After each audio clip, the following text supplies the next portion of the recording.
Welcome friends to another r/MaliciousCompliance video. Today we've got a story of turning a VIP event into a disaster. But first, a story from Ancient Educator 76. French fry theory? Delicious compliance. I run the drive-thru at a fast food king in the Southwest, taking orders, making drinks, washing dishes, and cooking nuggets, fries, etc. We've noticed a trend in ordering fries. Probably inspired by the internet. Thanks, Al Gore. The trend is a fast food hack where a person orders their fries no salt to guarantee the fries have to be made fresh. Because we salt our fries, it's what we do. Sure, there's those that order no salt because they need no salt or prefer it, but those are few and far between. Let's just say the only thing liberal about the Valley of the Sun is its application of condiments and especially salt. We've had so many people ordering no salt that we now have a separate section where we make unsalted fries. We hold our fries for 30 minutes and then toss them either way. If you're on the tail end of that, you still get darn good fries. Having us make you fresh fries individually backs up our line by 2 minutes minimum. So now when people think they're being slick by ordering no salt fries just to get fresh fries that were made recently enough to be awesome, this is also beneficial for those who genuinely need no salt, because they don't have to wait now. It's ready. To give a specific example, one of our frequent flyers say, "Yeah, no salt on them fries," after his order, as he gets to the window and says, "Those fries are fresh, no salt, right?" I say, "Oh, you wanted them fresh? Like a new batch? We make them fresh regularly and make no salt too." "We'll have to make you a new batch. It'll be 4 minutes and you'll have to pull around so we can bring them out to you when they're finished." "Yeah, forget that. Just give me what you got." "You got it." I definitely get the vibe that OP isn't like dunking on people who genuinely order no salt. It's just people trying to take advantage of the fast food line. Cause let's be real, if you're going to a Burger King or a McDonald's and you're expecting perfection fast food every single time, you're probably hoping for too much, right? Anybody that tries to do this in the intent to get fresh fries is probably expecting way too much out of a fast food chain, aren't they? Let me know if you agree or not in the comments down below. Our next story is from Steffi Yaya. Let all the clients have the run of the place? Fine. I am a co-owner, not the entire owner. I can make certain decisions and change certain things. However, it's still possible for the corporate co-owners and other independent owners like myself to potentially undercut the decisions of others. Keep that in mind before you claim I stood by and let people destroy my business I co-own. Basically, I work for and partially own a media company. We do everything from video and film editing, audio repair and forensics, to music production and engineering. I mostly lead the music production and engineering department, and once in a while the show, film, cinema, movie, streaming, audio engineering aspects. We of course have other owners and a board of other department leaders along with consultants and such. The consultants and other purely business-minded and tasked associates are for the majority absolutely useless and totally disconnected from the actual day-to-day work of the company, and often come up with terrible ideas that seem great in concept purely to them, and sometimes will attempt to force us to at least try them out. As this is ongoing, I'll share how it's been this far. In not a lot, but a few client reviews and follow-up calls from our also wonderful marketing and sales associates, some clients complained that the environment and mood was too uptight, and the staff was too focused on productivity and didn't let us chill or relax. Being a business that is thankfully heavily booked, and with our staff always giving their all every day, of course our daily focus is first of all safety and comfort of the staff first, and then the clients. Since most of the staff, including myself, are women, we get all walks of life and type as clients. As a second, working to ensure the absolute highest quality of production and professional atmosphere that uses the clients and our time as best as possible, which to the sales, marketing, and consultant staff must mean we're doing everything absolutely incorrectly. And everything must change, and we still need to maintain our productivity and profit though. So they, sales, marketing, corporate heads, etc., not me or other department leaders, effectively told us about 2 weeks ago that we should try being a lot more lenient with clients. Not just time-wise, but allowing them to eat and drink in control rooms and live room, even though we have a full lunchroom and cafeteria thing with tons of food and drinks available at all times. And of course, everyone's allowed water in the control and live rooms, along with also effectively telling us that we can only ask people to not smoke, vape, or generally potentially consume illegal substances in the buildings and on premises. Overall, it went as well as I thought it would. We had 3 or 4 client sessions. One went very well and they were extremely professional, so there wasn't a single issue with time management and productivity, and the control room was clean and tidy for them coming in and as they left. 2 other clients were generally respectful of the facilities, however, did leave the control room a mess with food wrappers and bottles everywhere. We had to pay our cleaning crew for more hours and more intensive work, which was a surprisingly high monetary and time cost. However, it was the last client we had under the new policy that was an absolute terror. They smoked heavily in the control room, consumed large amounts of alcohol, were running and jumping around as they were inebriated in the facilities, and damaged some treatments and lighting on the ceiling.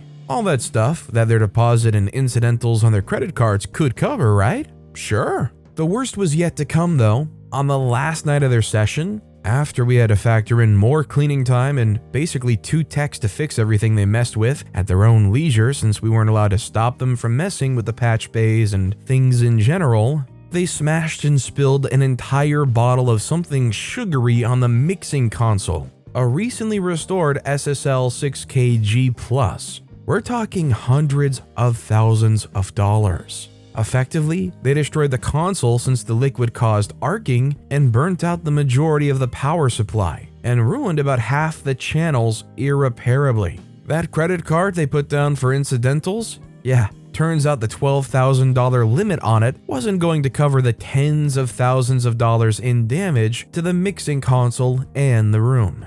Of course, client disappears without paying or coming up with a payment plan, and didn't get their final products of course. So now we have to track them down for claims while the desk in room is currently under repair. We've had wild clients before. However, our policy of being intolerant of clients screwing around and potentially hurting staff, equipment, or themselves has prevented any incidents. And even some of the most wild clients we've had have understood it as a professional environment and have been extremely professional while working with us. Yes, I probably could have shut down the policy changes immediately since I completely foresaw the majority of the issues. However, I maliciously complied, as did my staff, to prove in the immediacy and for the future that the marketing, sales, and corporate heads should have zero say in our methodology and policy unless it would truly benefit our staff and clients. The ongoing part is now there's to be a several-day review of the policy change, so they can waste time attempting to figure out why it didn't work and how we lost time and money on it.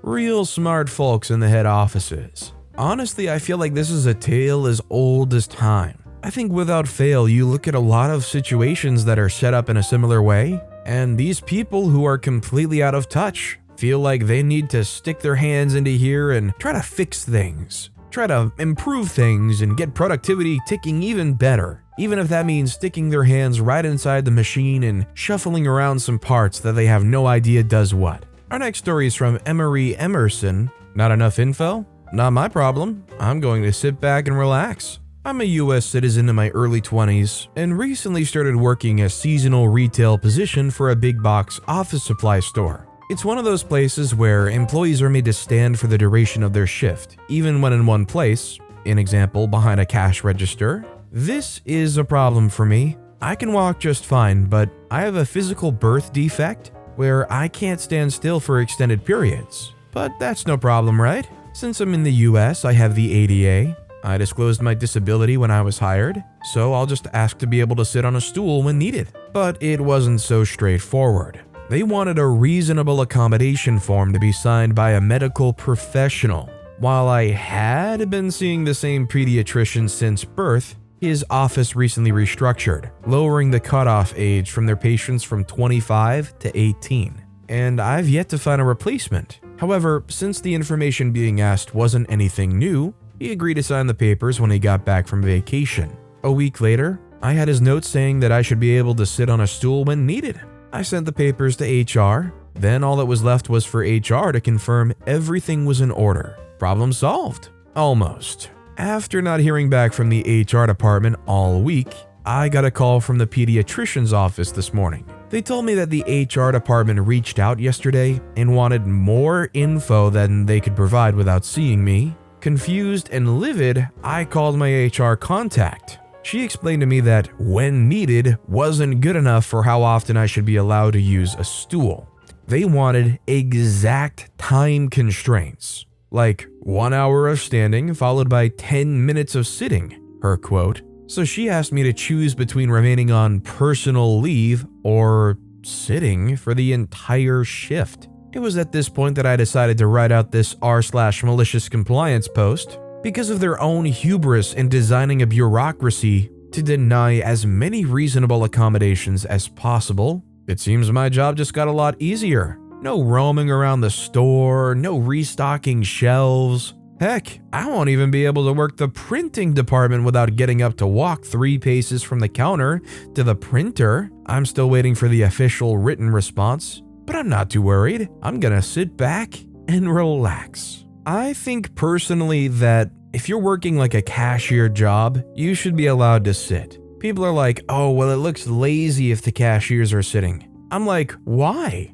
Anybody who has the argument and the opinion of, well, I don't want cashiers looking like they're lazy sitting, what's the reasoning and the logic behind that? Why force somebody to have to stand? And our final story of the day is from Tired But Don't Want to Listen to Me? Okay, enjoy ruining a VIP event. Some background, I'm an audio engineer for one of the military bands in the US. Even though I've been working professionally in the music industry for many years prior to entering the military, my lower rank, E4 for those who care, is often a barrier with communicating with higher-ups. Some superiors see the value in my experience and advice, but many others see the rank and disregard my opinions. It's not uncommon for me to be loaned out to non-band events to provide guidance. Also, this story takes place during 2020 when the military was under work-from-home orders. On to the malicious compliance. I was in my barracks room mixing some tunes on an average weekday when I get a call from my first sergeant.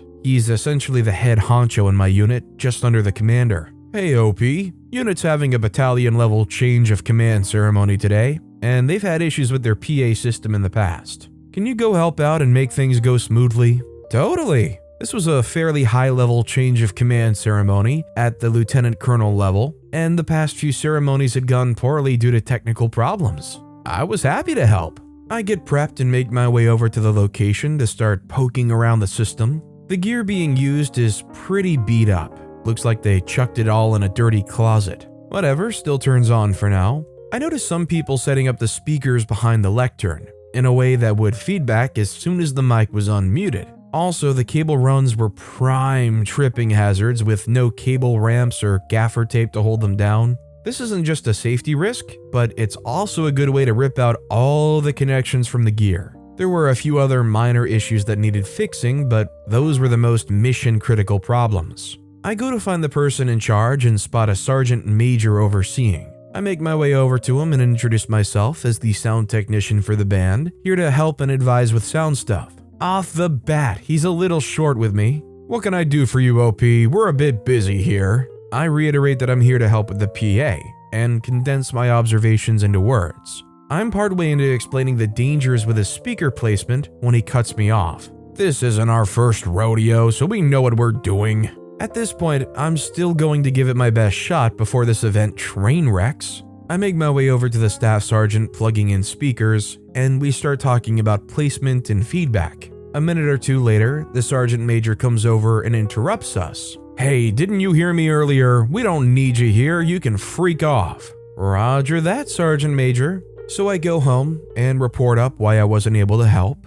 The next day, my first sergeant tells me how horribly the system was feeding back, along with crackles and pops, totally derailed the vibe, to the point where the new lieutenant colonel chose to leave the lectern and just talk loudly instead of using the mic. Moreover, the commanding general of the base, a 3-star, had attended and was apparently very unhappy with the whole thing. And lo, the next week a memo comes down to me from the office of the commanding general to upgrade the sound system and put together a training on how to run it. Still makes me laugh thinking what the sergeant major's face must have looked like when they figured out that the only person qualified enough to advise them was the one he had told to freak off. I mean, one look at the situation and you can tell why they failed so miserably. This dude's in quicksand and sinking fast and they're like, nah, freak off, can't you see I got plenty of experience sinking? I can get myself out of here. But with that being said, that's all the time we have for today. Now, if you want to hear another compliance story that was way crazier than any of the ones in this video, click on that left video. Or if you missed my latest video, check out the one on the right. That said, I'll see you all next time with some more stories.